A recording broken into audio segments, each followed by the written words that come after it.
O livre-arbítrio total é uma ilusão. Tá. Veja bem, a ciência, o avanço da neurociência hoje em dia permite que os cientistas encham o cérebro de alguém com eletrólitos e esse cérebro fica representado no visor, no monitor.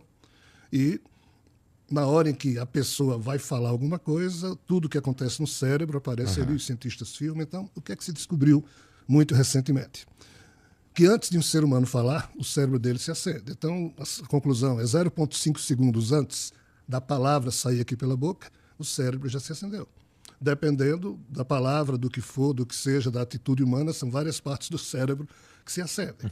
Em resumo, o ser humano age, pensa, sente e fala porque o seu cérebro manda. A ciência tem 100% certeza disso, porque é facilmente demonstrável, verificável. Não é uma crença. Já conversei com os neurocientistas que já me falaram isso. Pois é. Aí o que é que a ciência diz? Podemos concluir que o ser humano não tem livre-arbítrio, porque tudo que o ser humano fala, pensa, sente e diz é o cérebro que manda. Os cientistas são perfeitos até aí. Aí você pergunta, e por que o cérebro se acende? E por que o cérebro se acende? Esse é o problema. Dentro dessa caixa craniana, nós temos cerca de, segundo alguns, 80, segundo outros cientistas, 100 bilhões de neurônios. Cada neurônio tem milhares de dendritos e só um axônio. Dendritos é por onde as bits, informações, entram. Essas informações entram na célula neuronal. Lá no núcleo da célula neuronal tem o quê? O código, o DNA de cada um de nós. Esse código, então, que já está formatado, a gente não escolheu nada, alguém já inoculou isso na condição humana. Ele processa as informações todas que entram em 1 milésimo de segundo no cérebro e a resposta sai pelo axônio. Como são 100 bilhões de neurônios pulsando a mesma resposta via os axônios, essa sensação vem aqui para o lobo frontal, para o córtex frontal, e a sensação que nós sentimos é que o nosso eu está aqui dentro. Mas isso é ilusão. Um rádio fala, mas o locutor não está lá dentro. Se você quebrar o rádio, não tem ninguém lá. Nossa, mas é que aí... Se você abrir aqui o corpo de um ser humano, você vai encontrar a sua podridão organizada. É feio pra cacete aqui dentro. Não tem o eu da gente aqui dentro. Só que a ciência morre aí. É verdade. Porque ela não vai além disso. Ou melhor cético dizendo, também para aí. A física quântica vai adiante. Tem esse detalhe. Porque existe uma briga hoje na ciência entre a visão clássica e a visão de vanguarda. Um cético, você muito bem o disse, para aqui porque prefere não se meter nessa história. Mas tem físicos quânticos de vanguarda que dizem, ei, cara pálida, o cérebro se acende.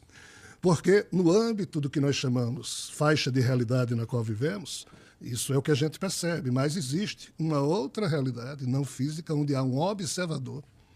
E este observador tem um corpo quântico. Amit Goswami, por exemplo, é um físico, é um PhD hindu famoso, tem um livro dele, Física da Alma, ou Universo Autoconsciente, em que ele explica tudo isso. Em que esse observador, ou seja, nós estamos falando aqui do que nas revelações ou tradições religiosas chama-se de espírito, ou seja, um espírito que está vinculado a esse corpo, esse espírito pulsa, aí lá vem o estímulo, o cérebro se acende, aí você fala. Ou seja, a física quântica, ou seja, as informações védicas, purânicas, de tradições antigas explicam isso, que a ciência clássica descobriu o problema e não consegue resolver porque a ciência clássica não sabe definir a consciência, só a ciência avançada.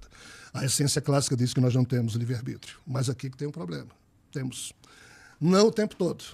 Porque o que é que os yogis profundos descobriram, e eu tento ensinar isso no Mentalma, semear essa reflexão no Mentalma, que é um yoga que eu inventei para mim mesmo. Né? Quando vem essa primeira enxurrada, e assim são 400 bilhões, B de bola, 400 bilhões de bits que a cada milésimo de segundo entram por esses dendritos todos no cérebro, mas o nosso cérebro em um segundo só consegue decodificar 2.000 informações desses 400 bilhões. O que nós entendemos como realidade é resultado da decodificação dessas 2.000 informações que chegam. Tem o resto. O resto para nós não existe. Só que existe, mas nós não percebemos. Existe sob a perspectiva dessa física quântica. Significa que outras nós dimensões. Não somos capazes de entender o que há. Com a ciência clássica e com a visão religiosa, nós não temos tido essa capacidade de entender. Porém, com os estudos avançados da física quântica, e se associarmos isso ao conhecimento profundo de yogis profundos, aí nós temos como explicar. É isso que eu vou falar agora. Qual é a questão? Quando vem essa enxurrada de informações que acendem o cérebro e o ser humano age, esse tipo de eu humano é o eu do primeiro impulso, é o eu que se confunde com o corpo. Tá. Aí o que é que os nossos irmãos da antiguidade ensinaram? Cara pálida, observe, faça isso, ó. Respire profundamente, crie uma sensação sua de observação, porque quando isso tudo acender seu cérebro, não haja. Observe o que passa na sua mente, aí surge o paradoxo. O que se passa na sua mente não é produzido pela sua vontade, é produzido por esse reflexo. Aí você observa... Mas esse reflexo, a gente pode dizer que somos nós também. 99,99% da humanidade se acha ou define o seu eu como sendo esse reflexo. Tem uma expressão pouco elogiosa dessa tradição antiga védica que diz: quem assim pensa é um Derhatma Buddhi. Em palavras generosas, é alguém que pensa que é esse corpo. Tá. Mas ele tem um choque, porque quando esse corpo morre, o eu dele continua existindo ininterruptamente. Então, ele é um Derhatma Buddhi no sentido de ele ser cego para a percepção de que ele tem um corpo búdico, ou seja, um corpo espiritual. Entendi. Você só percebe o mundo espiritual quando você usa a respiração para se livrar do impulso inicial, que todo mundo é cativo dele, aprende a observar o que se passa na sua mente, do jeito que você olha para o firmamento, passa uma nuvem, passa um avião, passa um urubu, passou, você não apropria nada. Então, em tese, o yogi profundo, ele não consegue fazer com que não surjam pensamentos ou símbolos ou sentimentos na sua cabeça, mas ele não se confunde com eles. Ele deixa passar e começa a notar que ele tem um eu que se distingue disso aqui. Aí, o que é que o mestre Ramana Maharishi, que é um dos que propôs esse ensinamento, diz: ei, para além dos primeiros pensamentos e sentimentos que Igor até hoje colecionou pensando que é ele, para além disso é que o eu verdadeiro e mais profundo de Igor se situa. É o chamado eu oculto, o eu profundo. Quando você, através da prática e vivência de um yoga honesta, consegue pôr o seu eu aqui, distingue-se do movimento da mente, aí é aqui que você começa a despertar os seus potenciais espirituais. Entendi. Quando é que tu conseguiu atingir isso aí? Faz tempo?